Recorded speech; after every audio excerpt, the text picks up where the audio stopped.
ஏன்டா சோகமாக இருக்க, ரொம்ப டிப்ரெஷனாக இருக்குது, வேலை கிடைக்கல, லைஃப்பை நினச்சி ரொம்ப பயத்தெலாம் இருக்குது, ரிலேட்டிவ்ஸ்லாம் ஒரு மாதிரி பேசுகிறாங்க.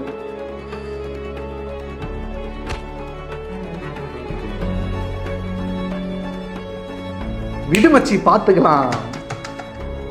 ஓகே மாமே, இந்த ஒரு டீயை போடு. நிஜமாக சொல்லணும்னா அதான் யார் யாரும் நமக்கு என்னென்னவோ அட்வைஸ் பண்ணுவாங்க, கூட இருக்கவங்க எல்லாம் அட்வைஸ் பண்ணுவாங்க. ஆனால் ஃப்ரெண்ட்ஸு வந்துட்டு ரொம்ப இக்கட்டான சூழ்நிலை, ரொம்ப ரொம்ப டவுனான இருக்க சூழ்நிலை, அது எப்பேற்பட்ட சுச்சுவேஷனாக வேணால் இருக்கட்டும், அந்த வீடு பார்த்துக்கலாம், அந்த ஒரு வார்த்தை போதும். ஆல்ரெடி இது ஃப்ளிப் சொல்லியிருப்பார், அப்பயே எனக்கு அது கனெக்ட் ஆச்சு. அடா செமையாக கனெக்ட் ஆகுதா அப்படின்ற மாதிரி இருந்துச்சு. இது பார்க்குறப்ப அப்படி தான் தோணுச்சு.